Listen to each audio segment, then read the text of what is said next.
dan mengikuti sejumlah adab, ya, untuk mentaati gurunya. Dan seluruh ahlillah, orang sufi sepakat semua, anna man la adaba lahu la sair. Orang yang tidak adabnya tidak berjalan. Wa man la saira lahu la wusula lahu. Orang yang berjalan nggak sampai. Mereka mengatakan wa anna sahibal adab yablug fi qalilin min zaman mablagar rijal. Orang yang memiliki adab, ya, maka ia mencapai seperti yang dicapai para aulia dalam waktu yang singkat. Dan inilah adab-adab. Banyak sangat ini, ya, adab-adab itu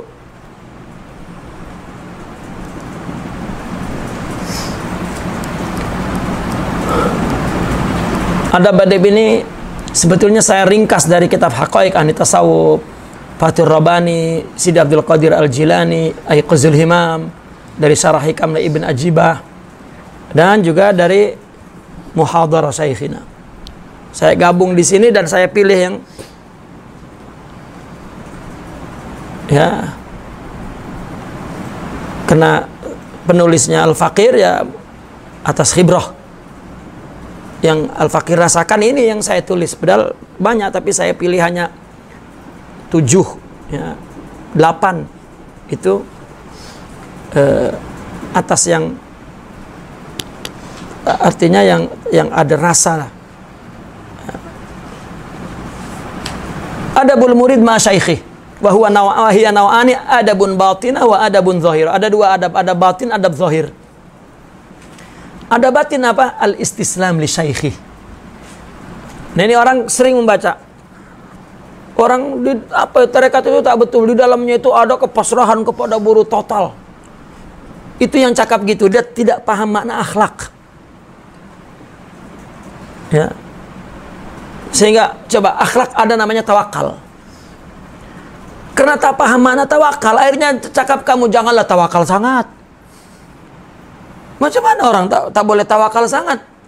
Al-Quran menyuruh haqqa tawakkuli, haqqa taqwa, haqqa sabri. Karena tawakal yang dimaksud oleh dia, tawakalnya dipahami orang awam apa? Tak buat apa-apa itu tawakal. Ya.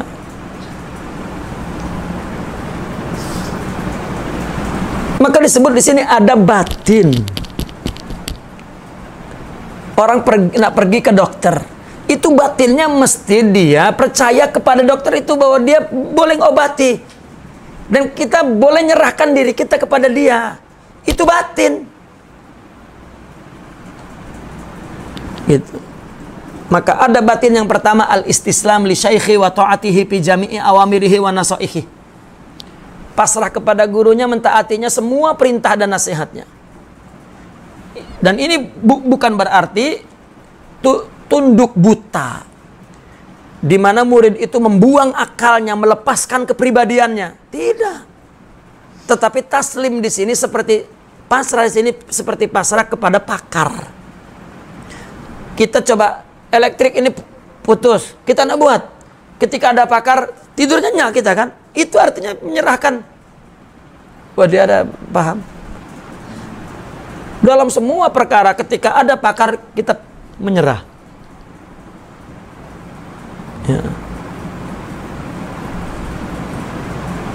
Orang nak operasi nih, kalau bukan pakar, kamu pakar tak? Saya sebenarnya tak pernah. Jangan, mati aku. Nah itu. Tapi kamu, saya lalu lepasan, ya, ilmu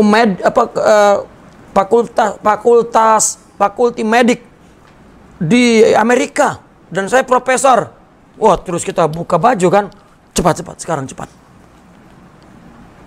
Ya. Dan ini satu istislam, ini satu gambaran bahwa si murid itu jujur, teruk sudah sakitnya.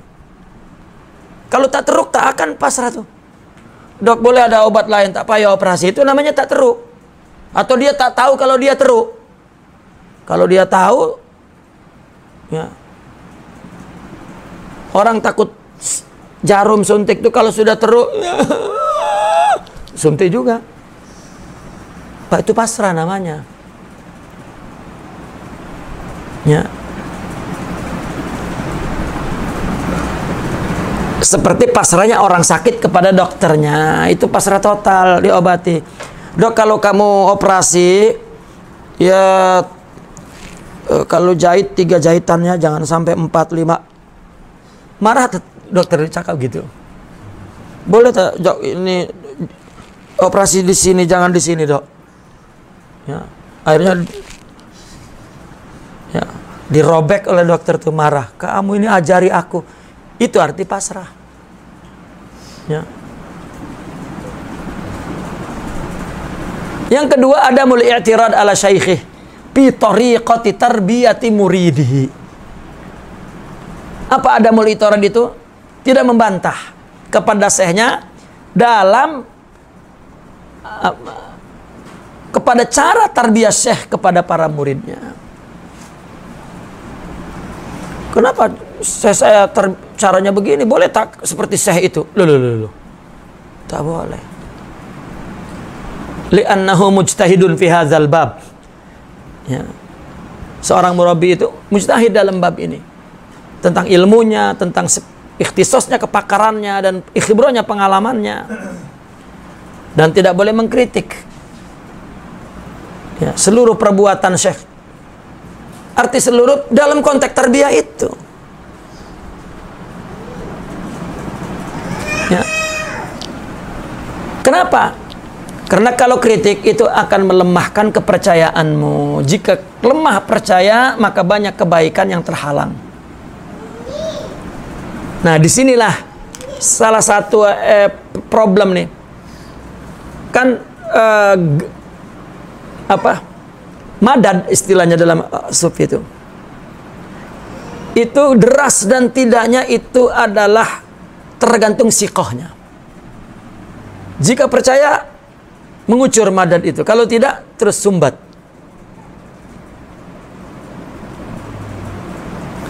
Ya.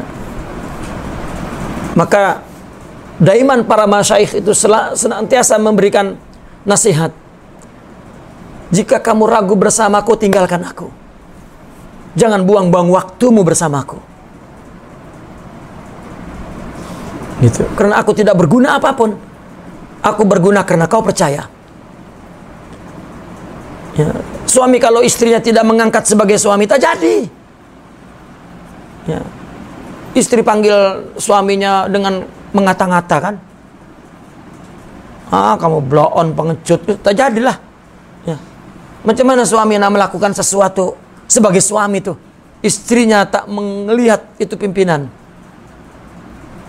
Baru suami itu nak buat sesuatu, Allah bang, janganlah macam-macam. Tak jadi.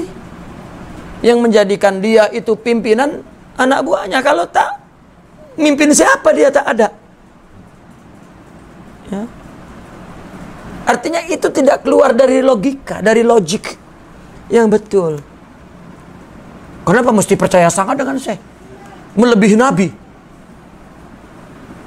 Dia tak pernah sahabat kepada Nabi itu apa. Tak tahu pun.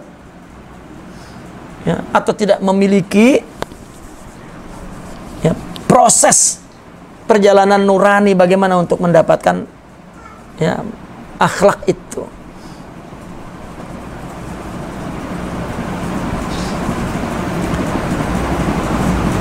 Karena artinya kontak hati, madad rohani itu akan putus ketika kepercayaan itu kurang.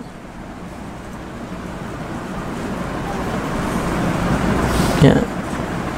Maka mungkin saja guru terkadang berkata kepada muridnya, kamu menganggap aku apa? Ya, kita tak boleh berdusta, kena jujur. Ya. Karena ada dua cara untuk mengambil sesuatu dari seorang murabbi itu. Jadikan dia sahabat, teman, kawan gitu. Dan jadikan dia guru. Kedua-duanya akan mendapat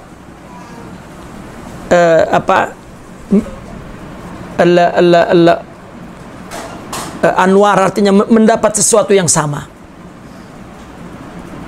Ya. Kalau tidak dua-duanya tidak dapat. Ramai ulama yang tidak menjadikan sufi gurunya tapi sahabatnya dan dia aulia, tapi tak ada izin untuk sambung sebagai mursid. Ya. Dia hanya sebagai qudwah, bukan hubungan guru murid. Tetapi jika dia sebagai murid, maka dia akan menjadi qudwah sebagai guru murid.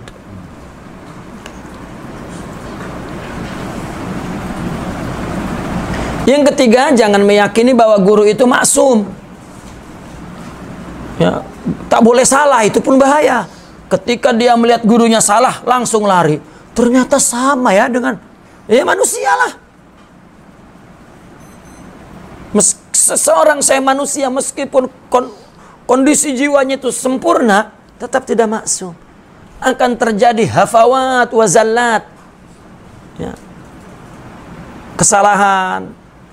Tapi mereka adalah bukan orang-orang yang kukuh untuk melakukan kesalahan.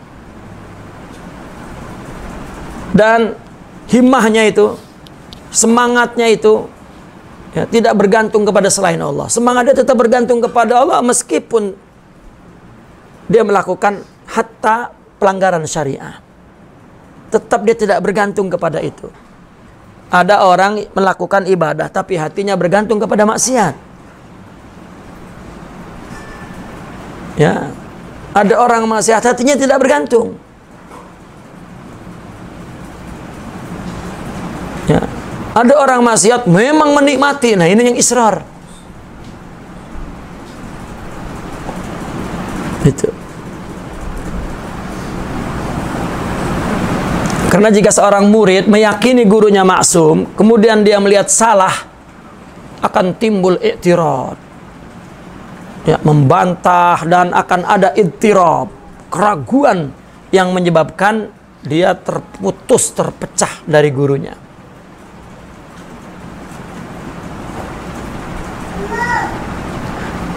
Dan yang keempat, tidak buruk sangka hatinya kepada gurunya. Apapun yang dia lihat kepada gurunya. Ya. Karena kebanyakan seorang murid buruk sangka itu timbul karena kusuru fahmihim. Ya, dengan terhadap hakikat keadaan jiwa itu. Contoh misalnya, kita sholat pun lalai. Kita sholat pun lalai.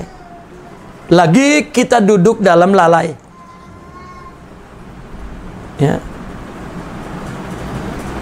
Maka di kitab-kitab Imam Sarani itu, beliau mengatakan tidak boleh orang itu kalau dia tengah lalai, begitu datang orang lain terus dia pegang tasbih. Allah. Tak boleh. Seorang muraib itu tak ada yang berbuat gitu. Ya. Kalau dia tengah lalai, katakanlah tengah tengok TV ke tengah orang datang, tak ada. Dia bukan orang yang mutakallifin, artinya orang yang mutasanniin. Ya. Dia memang bermula dari siddiq dan dia adalah orang-orang yang siddiqin. Ya. Kalau juga dia buat itu, ada si murid yang memang ya, dia punya hati yang muttahim, selalu menuduh. Nah, kita ini melihat keterangan dalam buku yang namanya syekh itu tadi tidak tasannu. Tidak, dia kalau tengah ghaflah dalam zahir, batin dia tak ada ghaflah. Namun zahir dia ghaflah. Ya. Maka dia tak akan merubah zahirnya menjadi kelihatan khudur gitu di depan murid. Tak. Dia tetap ya, menunjukkan apa adanya. Nah, tiba-tiba kita melihat, karena itulah seorang watak guru itu seperti itu. Tapi ketika kita melihat satu ketika guru datang orang terus dia ambil tasbih. Wah, guru ini riya. Nah, ini kita tidak tahu hakikat hal itu. Kenapa dia buat itu? Maka kita mesti sadar dia seorang murabbi. Apa yang dia buat itu jedanya jeda tarbiyah.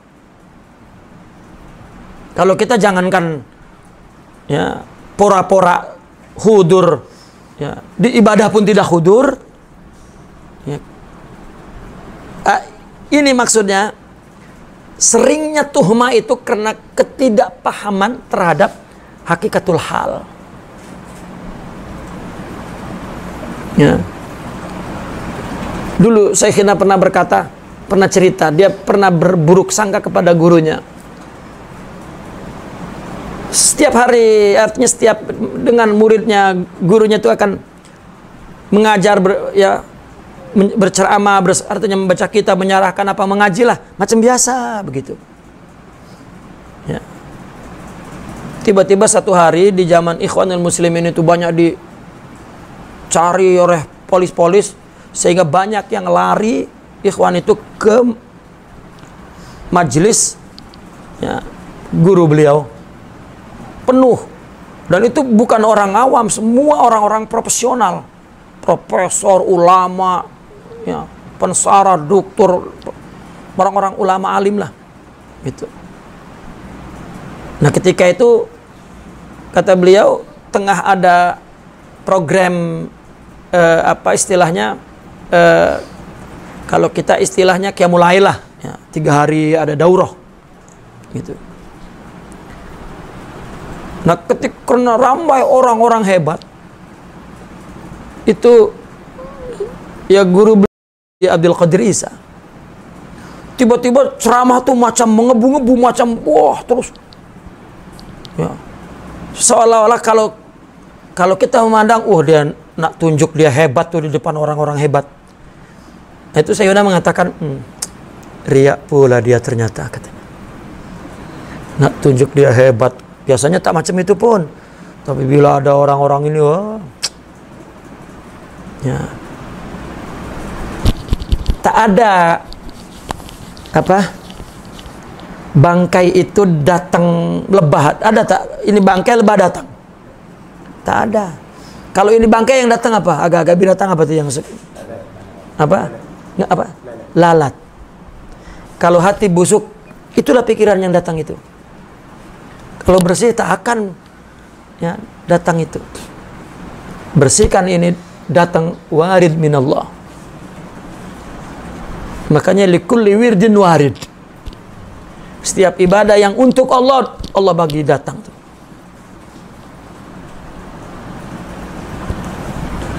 Nah, kemudian saya pun masih takabur rupanya. Nah, ini tuhmanya murid itu liqusuri fahmihim li haqiqatil hal. Ya. Si murid tak terbaca. Kenapa tiba-tiba tuh saya cakap gitu? Mungkin ada yang takabur di situ. Dan dia tafarras. Ya, ada orang yang tertanya-tanya dan dia boleh terpirasat dari matanya dari ilham yang Allah bagi. Ketika pukul 2 malam, ya, orang artinya bangun ada qiyamul lail tuh. Nah, Syekhuna orang yang awal bangun karena dia nak lebih dulu wudu apa semua, nanti orang ramai. Jadi dia masuklah ke tandas masjid tuh yang banyak-banyak. Begitu dia masuk ke tandas, dia tengok tandas ini ada sabun semua. Siapa yang cuci tandas ini? Ya. Lalu dia terdengar ada dalam tandas itu ada yang sedang serok. Ya. Masuklah ke situ, berdiri. Kemudian datang orang berdiri. Ya. Pakai celana putih segini dan pakai ya, dipegang di tangannya sponge itu untuk basuh. Syekhuna tengok bawahnya, terkejut, rupanya itu Sidi Abdul Qadir Isa. Masih kau kata bahwa aku ria?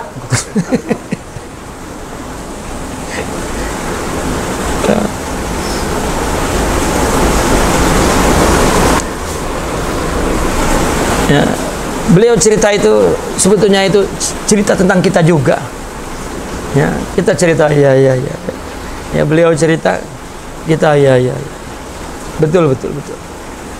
Maka wajib seorang murid itu berbaik sangka. Sehingga sebagian mereka mengatakan begini, jika engkau buruk sangka kepada gurumu, berhenti menjadi murid, jangan kau suhbah lagi. Orang sakit jika sudah tidak percaya dengan dokter itu, tidak akan sembuh penyakitnya.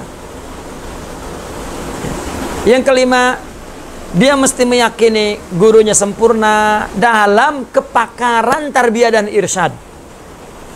Ini terkadang orang tengok sempurna, murid meyakini gurunya sempurna, terus di blok nih, merah nih, sempurna. Adakah orang sempurna? Ada. Ya, jenah merokok, sempurna tuh. Ya. Sempurna pun dalam konteks tasawuf itu ada terminologi. Ya. Yang sempurna itu Allah, tuan-tuan. Tengok nih, orang-orang sufi nih, sesat nih, gurunya yang sempurna tuh. Ya. Itulah penyakit separuh itu seperti itu tuh. Namun seorang murid itu mesti menciptakan kepercayaan itu setelah dia juga yufattis wa yudaqiq. Ya, awal-awalnya dia memastikan gurunya secara syar'i itu ya, betul dia memiliki kesempurnaan syarat sebagai seorang guru. Agar seorang murid ya secara emosional itu tidak tertipu oleh zahir itu. Makanya tadi definisi murid itu imma muqtadi atau muhib. Diawali dengan ingin Allah dan ada rasa takut, maka dia akan lari ke Allah. Sudah. Ya. Karena Allah akan bimbing dia.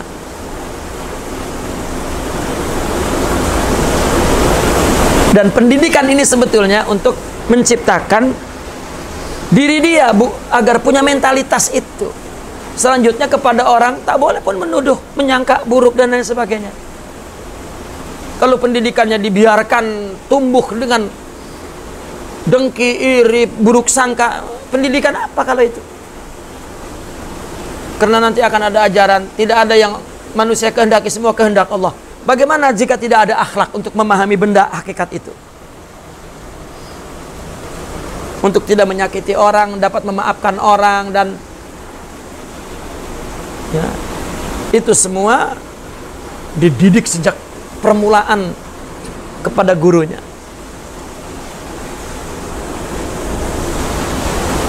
Karena kalau tidak, kita akan jatuh kepada mendapatkan guru dari para pengaku-ngaku. Tidak ada mizan syara yang sahih ya, untuk mencari guru. Orang yang ketemu guru yang salah karena memang dia mulai dari niat yang salah dan dia tidak meneliti lagi, dia tidak paham apa itu ya. Itu pun ulama mengatakan kalau cari guru, cari yang seperti ini itu zaman sekarang, zaman dulu tak ada. Karena zaman dulu orang sidik. Ya, orang yang ingin Allah tak akan jumpa yang lain kecuali yang membawanya kepada Allah. Ya. Yang keenam, sidik dan ikhlas dalam suhbah. Dan betul-betul serius mencarinya.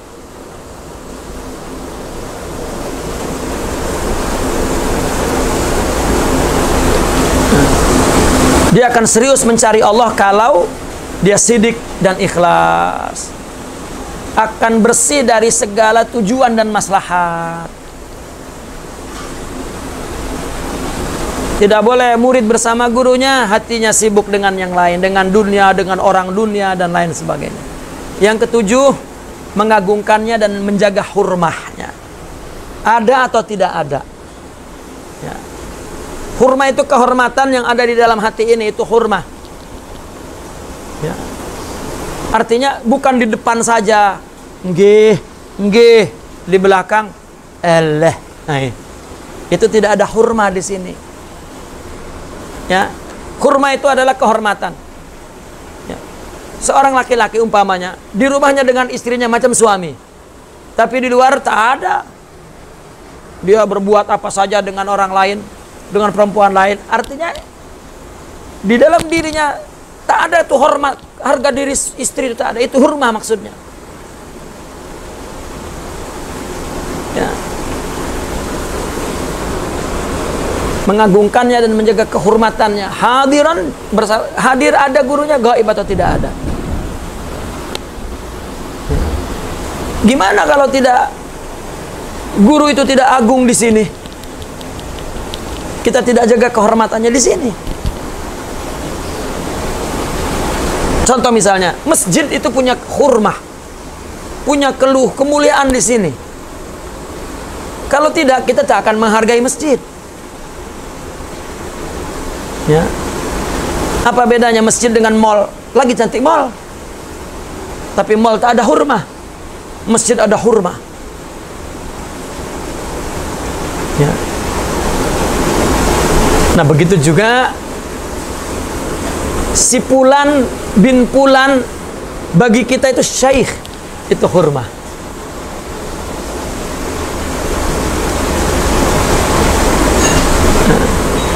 Karena man taraka hurmatal masyayikh ubtuliya bidda'a wal kadhibah waftadaha biha.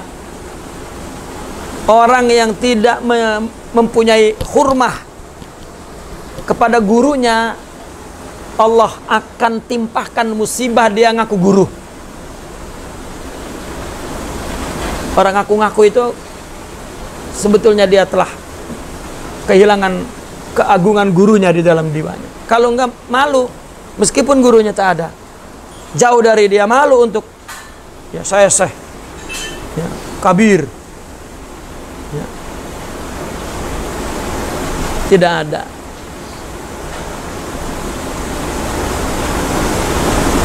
Bahkan guru itu begitu hurmah di kita, ya. Kita kalau duduk bersamanya tak dapat cakap apa-apa.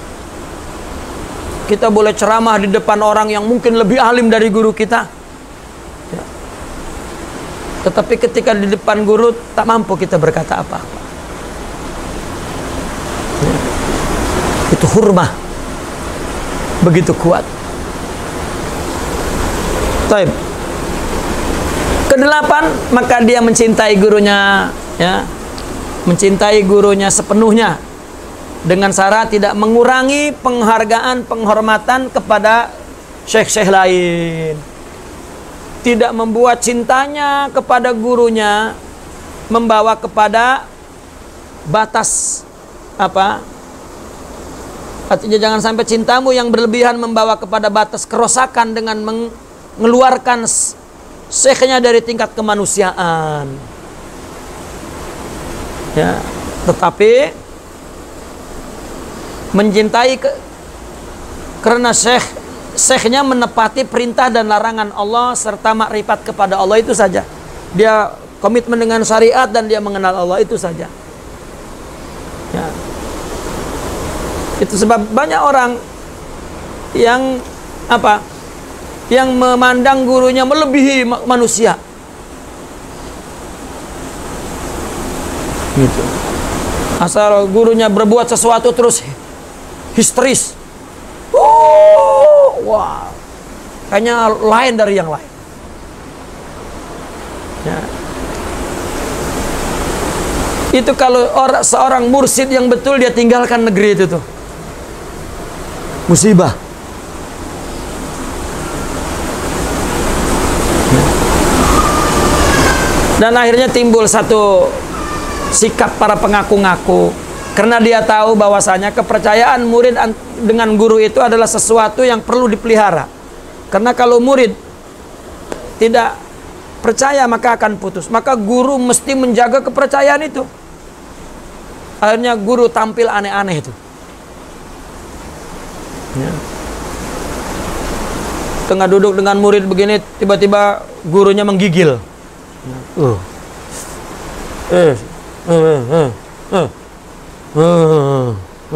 Wah, muridnya terus Wah, dia tengah pergi ke alam malakut tuh.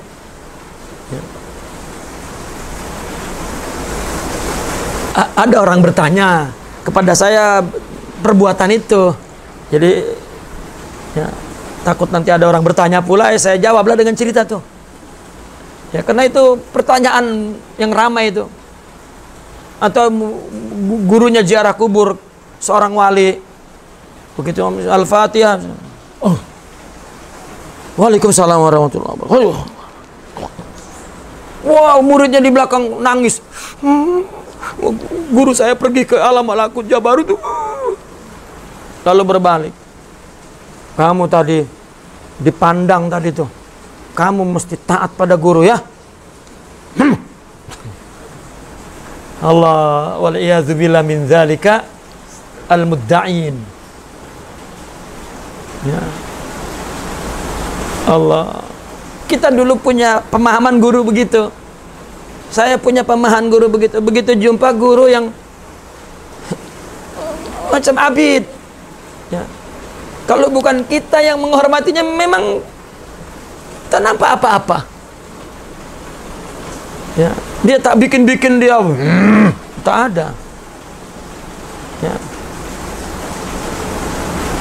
Bahkan dia mengaku, saya topron, saya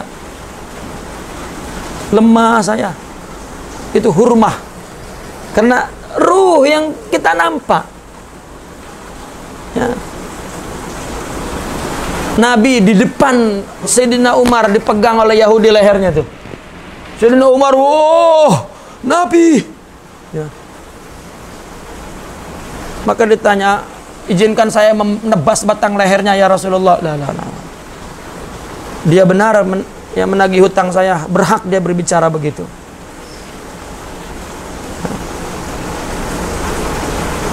Itu hurmah, tapi tetap tidak mengurangi hormat kepada para guru lain. Kenapa? Ada konsekuensi. Orang yang tidak menghormati guru lain itu dusta, dia cintanya kepada gurunya. Dusta itu hanya emosi yang bohong, tipuan nafsu tuh. Ya, karena syekh itu adalah ruhani, bukan fisikal. Dan ruhani itu satu. Jasadnya ramai. Kalau dia memang itu tujuannya, dia akan nampak di mana-mana ada.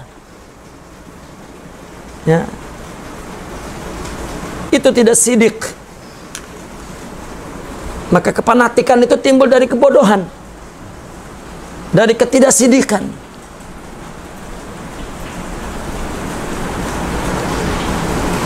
Adapun adab zahir, kita waktunya sudah habis. Insya Allah kita sambung ke depan. Ini rupanya di sini pun lama sangat ya. Tadinya cepat saja lah nih. Saya cadang sampai ke 3 metode ini. Wah, ini. Tapi karena di adab ini banyak, artinya orang yang di luar sana ya.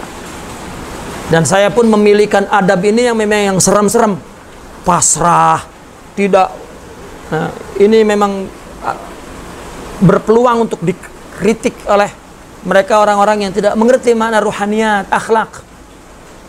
Ya, itu sebab saya lama di sini nih, karena saya memang yang saya pilih ya rentan itu terbuka untuk dikritik ayat-ayatnya itu, istislam, adamul i'tirad, ya, adamut tuhmah dan lain sebagainya.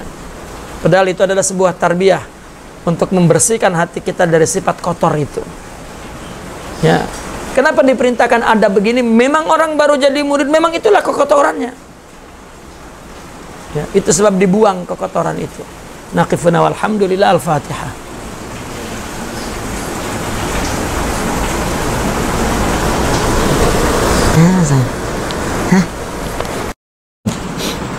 Alhamdulillah. Alhamdulillah. Pada malam ini kita diizinkan oleh Allah Subhanahu wa taala untuk sambung daurah kitab Inilah Tasawuf, dan kita semalam telah sampai adab seorang murid kepada guru. Itu adab batin. Sekarang kita sambung kepada adab zahir murid kepada guru. Bismillahirrahmanirrahim. Adapun adab zahir adalah yang pertama, mentaati perintah syekh seperti taatnya seorang pesakit kepada perintah dokternya.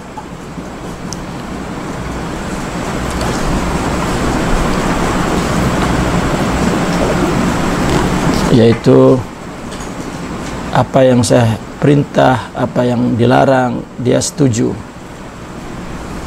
Seperti persetujuannya orang yang sakit kepada dokternya. Yang kedua, bersikap tenang dan sopan dalam majelisnya. Tidak boleh duduk bersandar, menguap, tidur, tertawa tanpa sebab, tidak bersuara keras, tidak berbicara tanpa izin, karena itu merupakan sikap yang tidak memperdulikan dan tidak menghormati gurunya. Yang ketiga, at-tahayyu ad-daim li khidmati syekh. Senantiasa bersedia berkhidmat kepada syekh.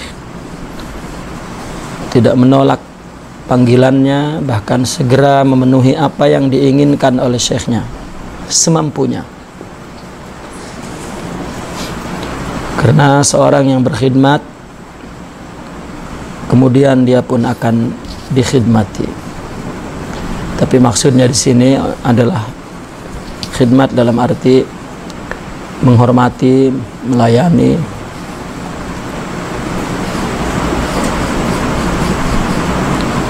Seorang murid tidak boleh beralasan karena dia punya keperluan pribadi. Dan seorang murid yang jujur terhadap syekhnya, dia tidak akan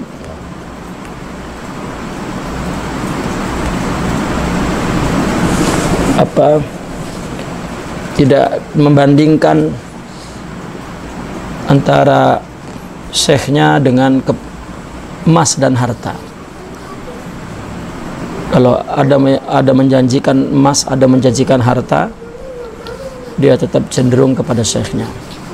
Artinya dia mengutamakan itu. Yang keempat, senantiasa hadir dalam majelisnya.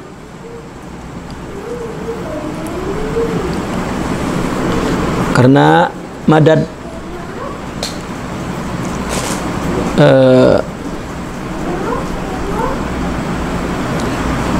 syekh mengalir seperti memberi minum. Jika timbul kelalaian, maka terputuslah madad tersebut. Jika murid berada di negeri yang jauh, ia wajib senantiasa mengunjungi syekhnya semampu mungkin.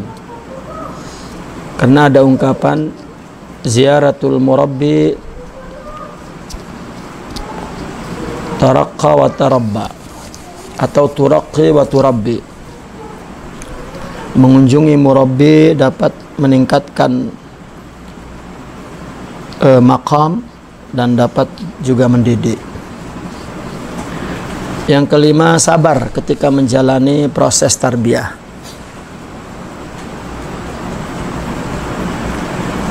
Seperti proses itu seperti dimarahi atau syekhnya berpaling, ya, dan lain sebagainya. Yang dimaksudkan demikian adalah untuk membersihkan murid dari segala tipuan nafsu dan penyakit hati. Dan keenam, tidak boleh menukil perkataan gurunya kepada orang kecuali kita sampaikan dengan kadar pemahaman orang itu.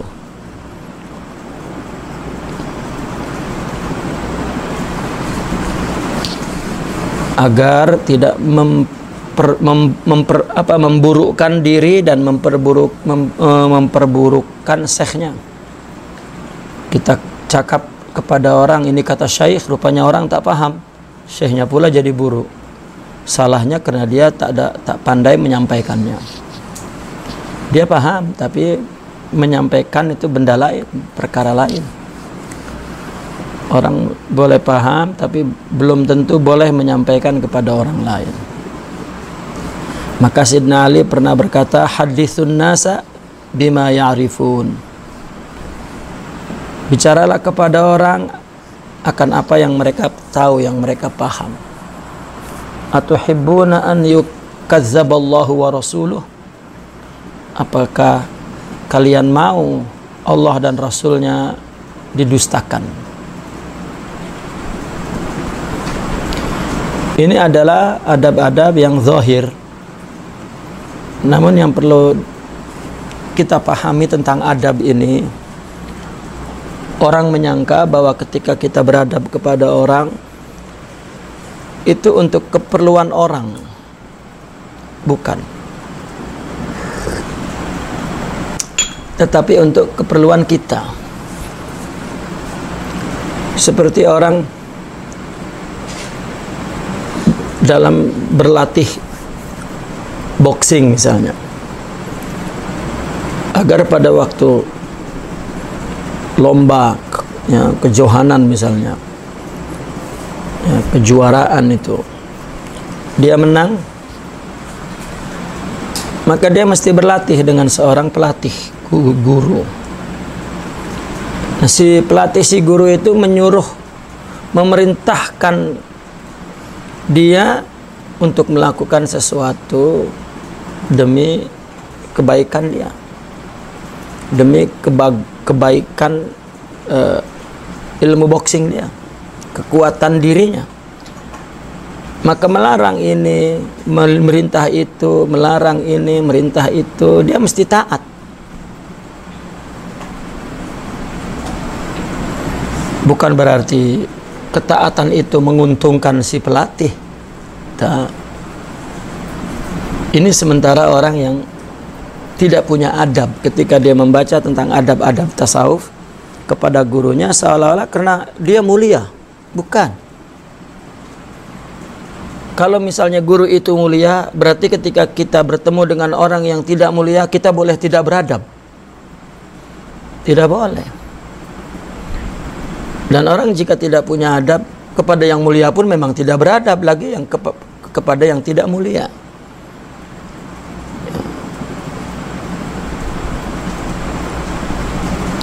Banyak kesalahpahaman itu.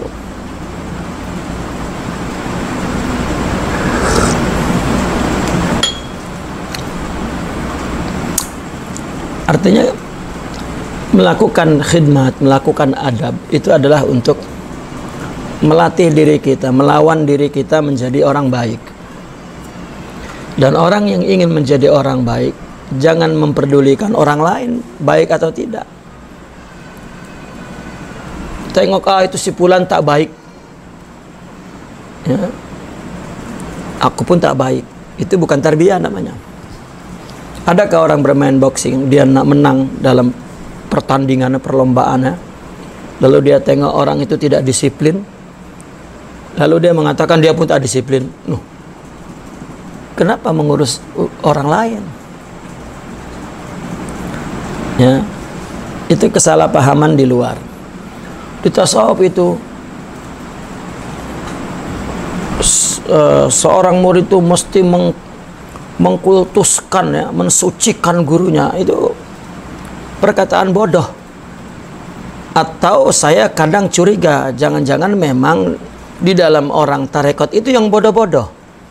Dia betul-betul mengkultuskan gurunya. Itu jangan disalahkan tasawufnya ya. Kalau orang tua kaya, dia yang bijaksana, maka suruh anaknya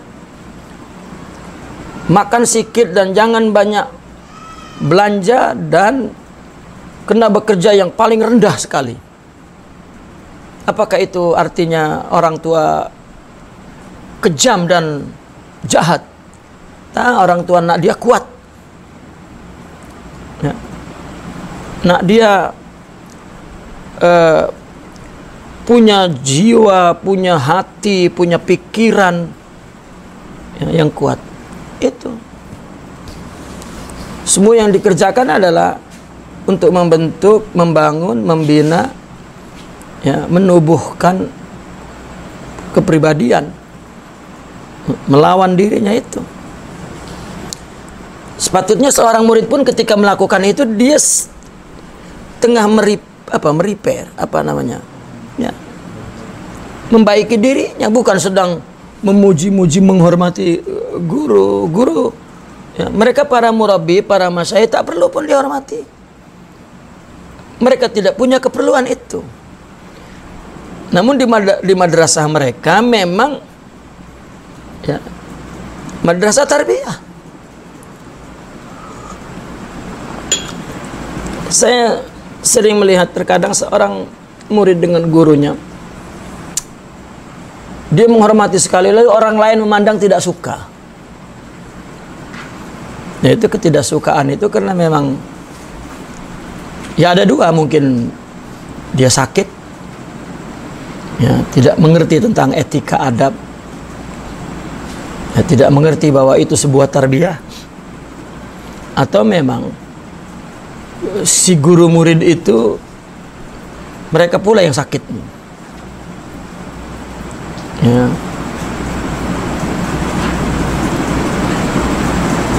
Maka ada ungkapan murid yang baik, murid yang dibanggakan gurunya, bukan yang membangga-banggakan gurunya.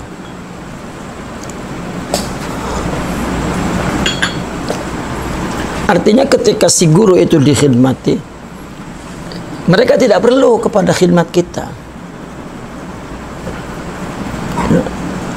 tidak perlu. Kita tak ada pun dia tidak akan merasa kurang izzah dirinya, ya, kesempurnaan dirinya, ya. Dan dihormati pun tidak akan bertambah. Itu. Nah, kita sering lihat fenomena murid hormat sangat dengan guru. Jadi ada orang yang nak kedudukan itu, nak mendapatkan kehormatan dari orang.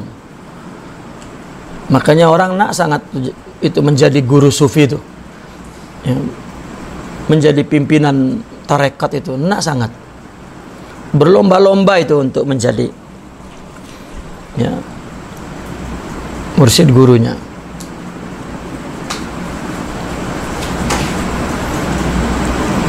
Nah, ini satu kesalahan besar. Jadi semua adab itu dituntut kepada murid yang hakiki, yang memang dia ingin sampai kepada hadrah ilahiyah.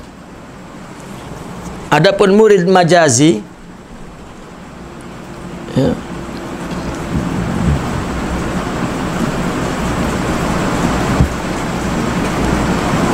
dia tidak punya tujuan untuk bersama orang sufi itu, masuk ke dalam barisan sufi itu hanya meniru pakaiannya saja, ya, hanya meniru pakaian dan hanya masuk ke dalam barisan mereka. Kalau ini tidak dilazimkan untuk melakukan syarat suhbah dan adab-adabnya, tidak. Ya. Artinya murid majazi itu dia mengikuti guru itu untuk mendapatkan keberkahan, dalam arti keberkahan ini keberkahan rohani, ya. Tetapi dia tidak menyatakan diri sebagai murid, ya. Nah, maka itu majazi, ya, murid bukan murid yang sebenarnya.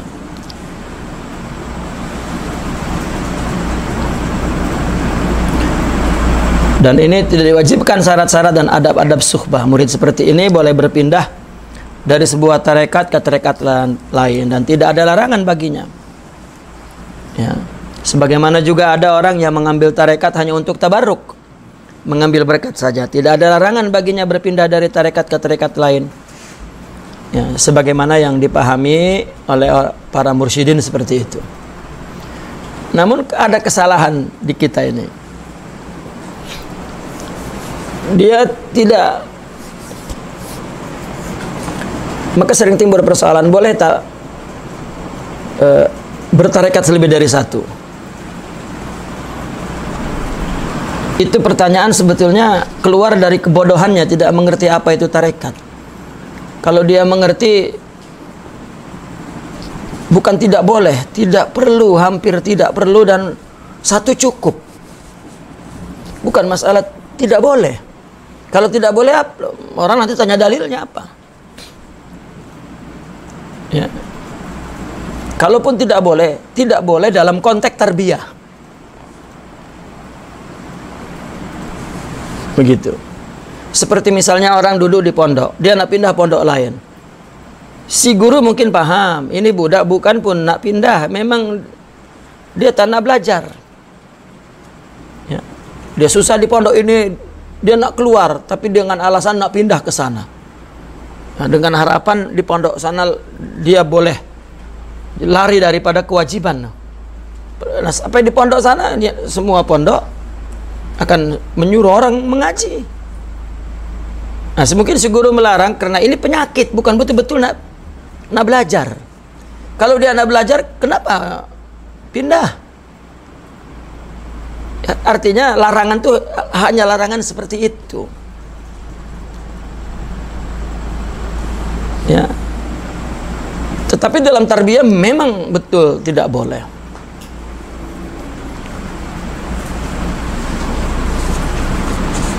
Nah, maka Syekhuna juga mengatakan ketika seorang pelajar ini sudah bersiap diri untuk masuk ke dalam tarikat, ya, menjadi murid seorang syekh, murabbi, maka baru dikatakan murid. Kalau tidak, tidak. Murid itu penamaan, ya, nama murid itu mustaq, pecahan daripada kata al-iradah. Artinya iradah itu adalah tarku ma jarat alaihi al-'adah. Iradah adalah yang maknanya meninggalkan kebiasaan, meninggalkan dorongan nafsu, dan bangkit hatinya untuk mencari Allah. Jadi iradah itu meninggalkan adat, menceraikan keinginan nafsu, memotong, menghalang, lalu membangkitkan hati untuk dekat kepada Allah. Dengan iradah inilah si murid bersuhbah kepada gurunya. Begitu. Dengan iradah inilah dia bersuhbah kepada gurunya. Jadi bukan karena gurunya, karena iradahnya itulah dia bersuhbah kepada gurunya. Kalau tidak ada iradah, dia tidak perlu kepada guru. Nah, maka murid yang shadiq, ya, adalah dia yang tawajuh total kepada Allah Subhanahu wa ta'ala. Seorang yang bertekad sepenuhnya menuju kepada Allah, yang menjadikan yang menyertakan hatinya senantiasa bersama syekhnya disebabkan iradahnya yang sangat kuat. Hatinya betul-betul menyatu dengan gurunya karena iradahnya itu. Dan dia meyakini bahwa rohaniyah syekh itu hadir dalam setiap keadaan. Dan ia mencari pertolongan darinya melalui batin.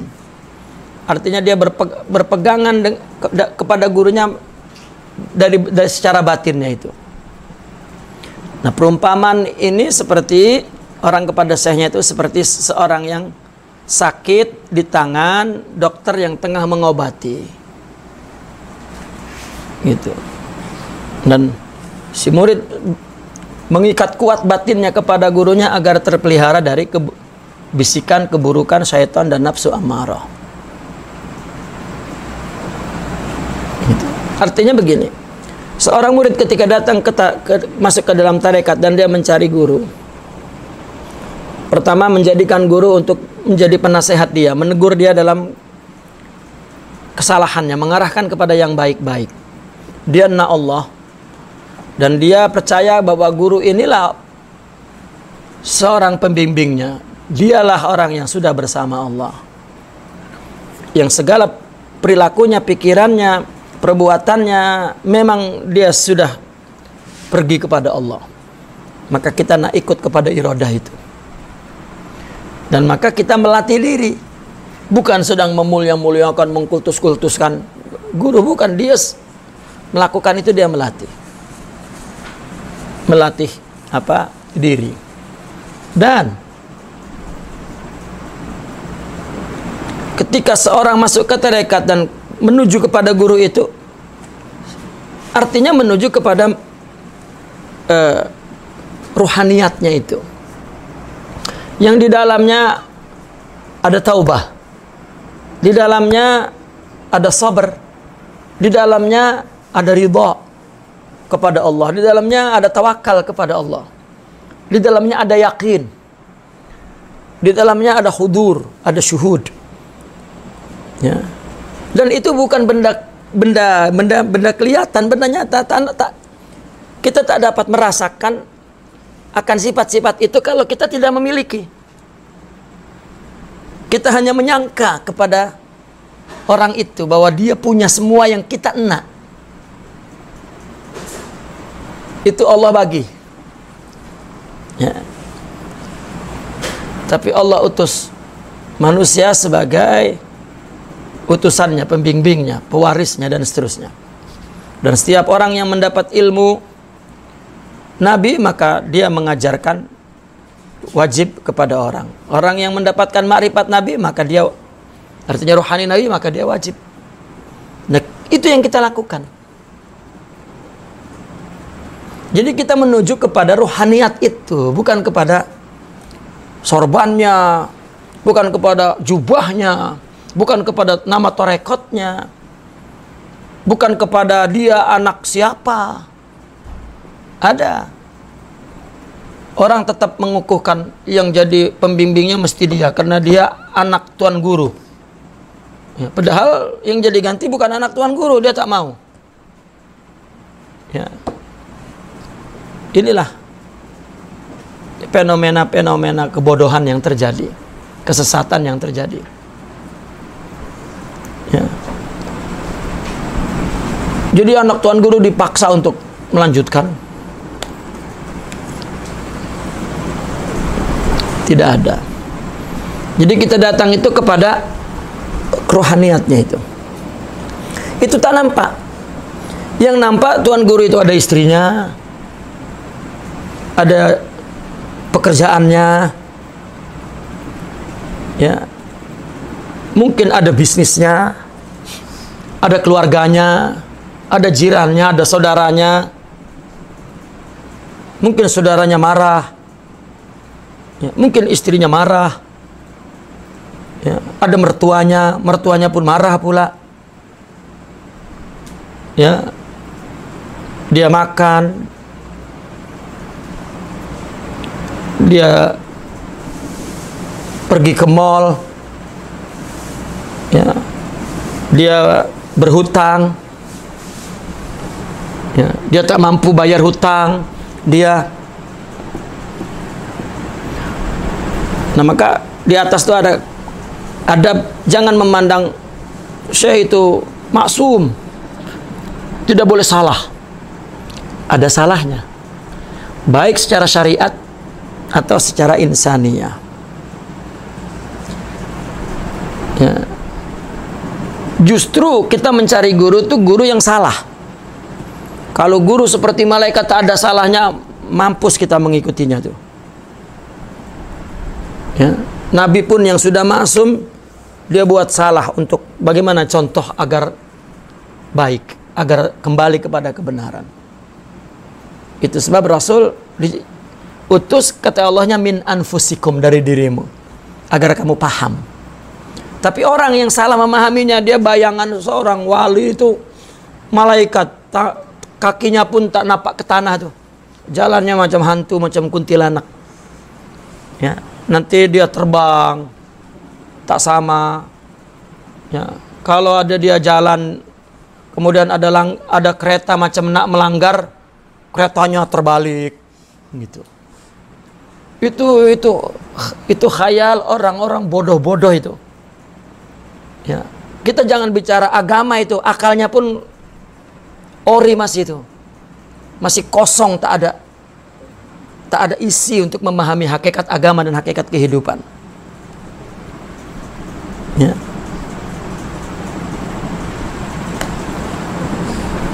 Nah, ini kesalahannya di situ. Makanya orang bertanya, kenapa dia muliakan guru sangat? Apa sih? Dia orang macam kita, makan nasi. Agama tak ajarkan itu. Agama mana tuh yang dia cakap tak ajarkan itu? Tanya tuh. Enak aja agama tidak ajarkan itu. Ya. Tidak. Dan si murid pun ketika dia melakukan, mempraktikalkan adab, bukan sedang mengangkat-angkat gurunya, dia sedang mendidik dirinya. Maka ada ungkapan begini, kalau si murid itu jujur cinta kepada gurunya dan hormat, dia akan hormat kepada murid gurunya. Jika kepada sesama murid tidak hormat, bohong, dia itu wafa dan setia kepada gurunya. Sudah, syekh itu melihat murid dengan ukuran itu. Kalau dia dengan sesama muridnya tak menghormati, maka berarti kamu bohong cinta kepada saya. Itu ya. Nah, untuk mengetahui bagaimana dia itu menghormati sesama muridnya, ketika dia keluar, dia menghormati semua orang. Itu ukurannya. Sahabat dulu bersama Nabi, semua memuliakan Nabi. Begitu dia memandang satu sama lain, para sahabat, ya, dia memandang, ya Allah, mulianya dia. Ya, sesama sahabat tuh. Itu sebab sahabat satu dengan sahabat lainnya, ya, jika mereka bertemu, mereka saling menghormati. Kalau mereka bersalam, kedua-duanya berebut untuk saling cium tangan. Ya. Kalau mereka berjalan berdua, itu lama tuh antara mereka menyuruh salah satunya lebih dulu. Kamu. Ini lama nih. Ketika sholat untuk menjadi imam itu, ya mungkin lebih lama dia menyuruh untuk jadi imam daripada sholatnya tuh. Kamu Allah ya khalik, silakan kamu, jangan saya, kamu.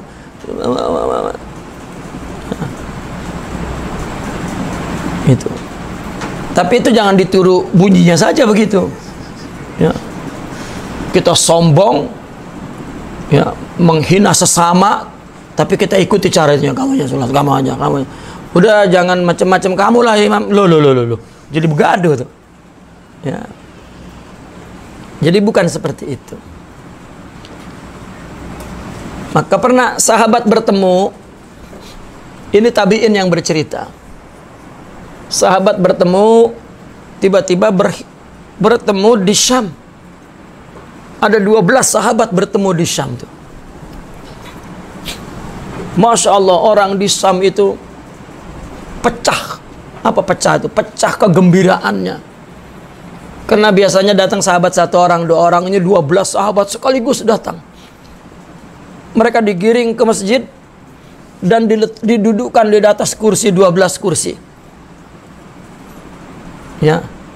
Semua duduk di bawah dan memandang dengan penuh cinta dan penuh haru. Memandang sahabat. Ada yang memandang wajahnya, ada yang memandang tangannya. Ya. Mereka para tabi'in mengatakan, ya Allah, ini tangan pasti pernah menyentuh tangan Nabi, katanya. Nanti lepas ngaji akan aku cium tangan ini. Ya. Ada yang ingin memeluknya. Aku ingin memeluk satu-satu sahabat ini karena pasti mereka pernah memeluk Nabi. Ya. Akhirnya mereka diminta untuk memberi ucapan. Lalu sahabat yang di sini mengatakan, yang beri ucapan ini saja.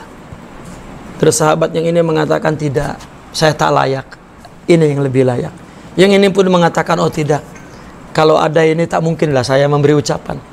Yang satu pun mengatakan, lebih baik dia lebih baik daripada saya. Terus sampai ke sana. Sampai ke-12 dia bilang, tak. Ya. Yang layak untuk memberi ucapan adalah itu yang di sebelah sana. Ya, akhirnya semua diam. Ya. Sampai diminta, bolehkah salah satu yang beri ucapan? Maka memberi ucapan. Ya. Yang lain mendengarkan. Sudah, satu orang yang beri ucapan. Ya. Yang lain tak mau. Kamu sudah bicara, apa artinya kami? Nah, kemudian salah satu sahabat mengatakan, silakan kalian memberi soal saja. Ya, akhirnya ramai orang bersoal. Ketika ada soalan, sahabat pun memerintahkan, ya, dia yang berhak menjawab. Tidak, dia yang berhak. Kamu saja yang menjawab. Kamu saja, kamu saja, kamu saja. Dipusing balik ke sini, jawab pula yang sebelah sini. Begitu jawab, lalu apa kata sahabat itu? Tidak. Yang betul jawabannya seperti ini. Sahabat itu apa mengatakan? Ya, itu yang betul. Tidak sambar geledek. Tadi tak mau, sekarang salahkan pula. Nah, tak ada. Nah, itu artinya adab. Ya. Artinya ketika kita adab itu tadi, zahir batin kepada guru. Ya. Bukan guru itu perlu diadabi, tidak ada. Itu adalah latihan kita agar memiliki adab. Sudah. Ya. Seperti kita berlatih dengan pelatih boxing. Dia larang ini, dia suruh ini, larang ini, suruh itu, larang ini, suruh ini, tak boleh ini, buat ini, jangan buat ini, jangan itu. Itu semata-mata adalah untuk menyiapkan diri kita agar siap untuk berlomba. Bukan kamu nih suruh-suruh aja, aku memang hamba sahayamu. Lulu. Ya. Tidak. Itu sebab kalau saya melihatnya begini, kalau ada orang di luar memandang buruk karena dia membaca tulisannya dan melihat fenomena dalam tasawuf tarekat, si murid itu hormat sangat kepada guru. Ya. Dan mereka tidak suka. Kalau saya melihatnya, tidak terus menyalahkan mereka. Mungkin betul ada guru menghormati muridnya, ya. Imma dia kazib, atau memang saja dia tidak muliakan gurunya di depan orang. Ya, tak perlu.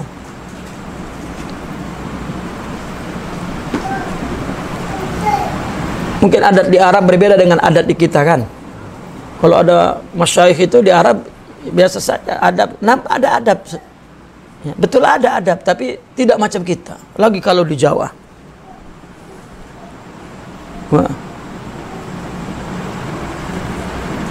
Kalau salam tuh bukan hanya kepalanya yang nunduk, badan-badannya itu sampai diletakkan di tanah untuk salam tuh. Itu adat aja. Mungkin yang melakukan salam seperti itu sangat benci dengan Tuan Guru. Mungkin bencinya pun sudah nak muntah tuh. Ya. Maka saya sering mengantar Syekhuna di Jawa ketika mendapat penghormatan di situ. Ya. Beliau panggil saya untuk berdiri di sebelah. Terus berpegangan tangannya ke saya pegang tangannya sejuk, gitu. Tangan beliau terus megang-megang begini. Nah, saya merasa bahwa beliau tidak suka dihormati.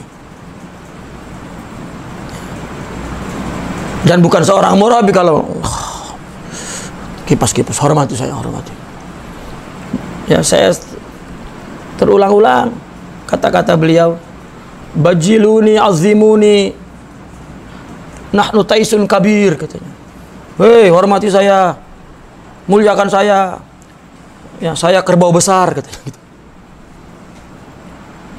Ya. Jadi seluruh adab zahir batin, khidmat dan itu semuanya adalah takwin, ya, tahzib, kita sedang menyiapkan mentality, melatih diri semata-mata itu. Dan si murid itu niat seperti itu. Dan ketika guru pun melarang, menyuruh ini itu adalah untuk takwin itu. Itu. Memang panjang. Sayyidina Umar pun dilarang oleh Nabi, tidak boleh ini itu. Setelah beliau jadi khalifah, Amirul Mukminin baru, beliau sendiri mengaku, aku baru paham apa yang dulu Nabi larang dan perintah aku baru pahami sekarang. Ya. Nasib baik Allah membimbingku pada saat itu untuk mentaatinya.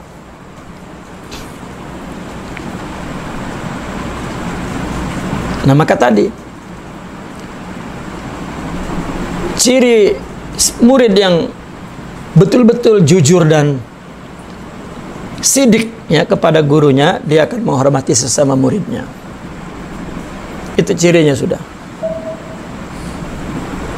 Ya. Dan si guru itu tahu, jika ada muridnya menghina sesama muridnya, berarti dia dusta kepadanya.